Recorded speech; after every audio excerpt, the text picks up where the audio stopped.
Seguimos con más de Noticias Globovisión Salud y vamos a hablar sobre la alimentación en los niños. Y además, en época de Navidad, como lo decíamos en la parte anterior, normalmente incurrimos en excesos, tanto los adultos como los pequeños de la casa. Además, los niños aprenden de nosotros de los hábitos. Vamos a ver qué tan cierto es esto.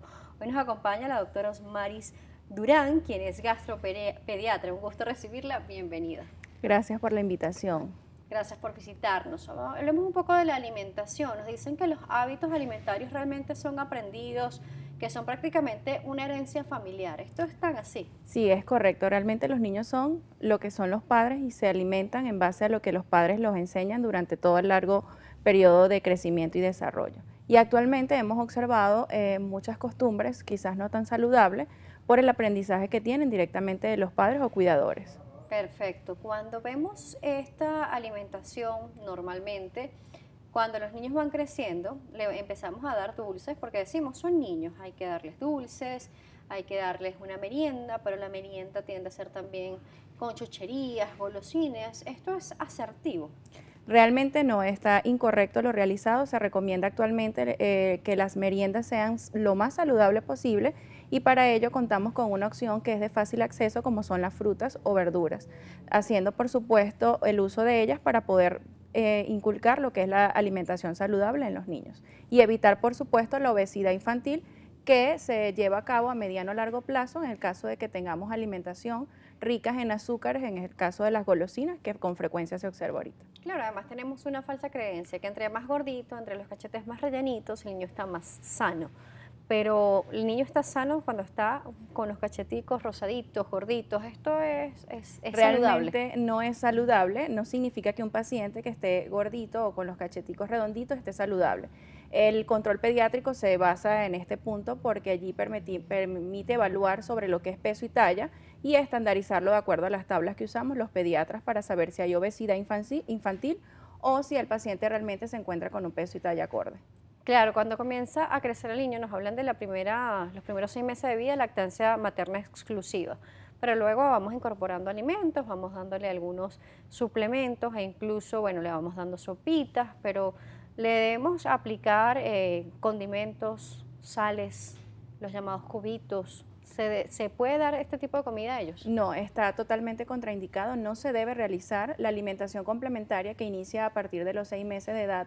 En la mayoría de los pacientes se debe basar simplemente con el alimento propiamente, es decir, una sopita de verdura, sin incluso colocar el apoyo que hacemos de sal u otro condimento porque está totalmente contraindicado, no se debe realizar. Al igual que en el caso de los alimentos que pueden usar azúcares, tampoco está indicado, es decir, el paciente después de los 2 años es que se recomienda el uso de azúcar o sal preferiblemente, cero condimentos. Claro, me iba a este punto porque también en estas épocas vemos cómo caemos en exceso. Tanto el plato navideño, que es bastante lleno de calorías, carbohidratos, además porque incluimos pan, harinas, algunos vegetales, la mayoría de ellos papas, zanahorias, mayonesas para agregarles a las ensaladas, pan de jamón. Entonces, bueno, tenemos un plato que es bastante pintoresco, pero qué tan saludable es y qué tan bueno es darle grandes cantidades a los niños. En esta época de Navidad sabemos que es una época de compartir en familia y que por ende se sustituyen los hábitos saludables que podíamos llevar a cabo durante todo el año y se va a incrementar la alimentación rica o hipercalórica, que así se conoce, o rica en grasa. Este plato navideño que nosotros con frecuencia pues hacemos en esta época es un plato que es alto en carbohidratos y el carbohidrato pues tiene gran aporte de almidón, realmente no es muy saludable para los niños. Sin embargo, se puede dar porciones adecuadas para la edad de cada paciente y se recomienda incluso que el plato no sea una montaña o la cantidad similar a los adultos porque realmente el paciente no lo va a tolerar y allí viene el tema de la transgresión alimentaria, que es uno de los puntos que con frecuencia se observa en esta época. ¿Atracones en esta época? Sí, bastante frecuente por el exceso consumo de alimentos que sobrepasan, digamos, la capacidad gástrica de este paciente, además de incluir otros alimentos que no son de su alimentación diaria o su rutina alimentaria diaria, y eso conlleva la presencia de transgresión alimentaria, sobre todo en esta época. Claro, además se tiende a servir un plato muy similar al de adulto o incluso igualito. Sí. ¿Esto está bien hacerlo de esta manera? No, es incorrecto, no le pueden servir a un paciente de 4 años de edad una yaca completa con la porción de ensalada, la porción de pan de jamón, porque realmente es una cantidad excesiva. Y al siguiente día probablemente ese paciente va a hacer diarrea, vómitos, dolor abdominal, que son las manifestaciones comunes en la transgresión alimentaria. Claro, antes veíamos muy común que nos servían platos muy grandes y nos obligaban a que teníamos que comer ese plato y hasta que no termináramos el plato no nos podíamos levantar de la mesa.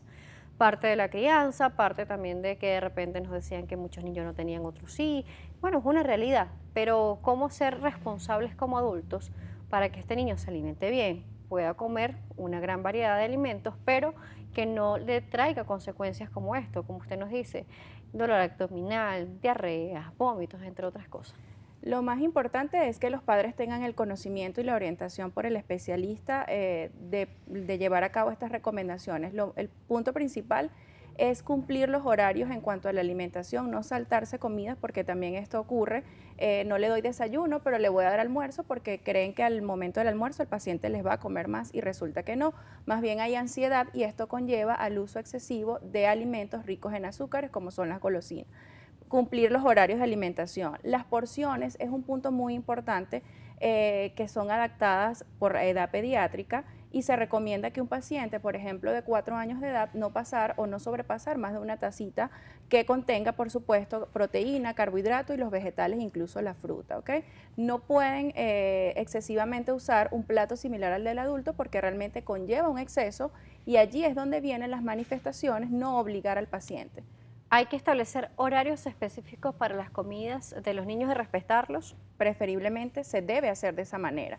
Desayuno, merienda, almuerzo, merienda de la tarde y cena. ¿Qué se puede dar de merienda realmente? Las frutas actualmente es lo que estamos trabajando para poder enfocarnos en la alimentación saludable, porque la mayoría de los otros tipos de SNAP que se puedan usar tienen alto contenido de azúcar y sí existe un porcentaje de pacientes con obesidad infantil por el tema de más fácil introducir en la lonchera una galleta o un tipo de alimento que tenga alto contenido de azúcar y eso conlleva a futuras obesidad infantil. Recomendamos las frutas actualmente.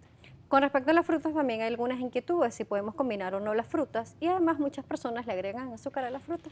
Exactamente, no está recomendado porque ya la fruta como tal tiene su azúcar natural, por decirlo de alguna manera, y ya no vale la pena introducir o agregar otro tipo de azúcar esencial.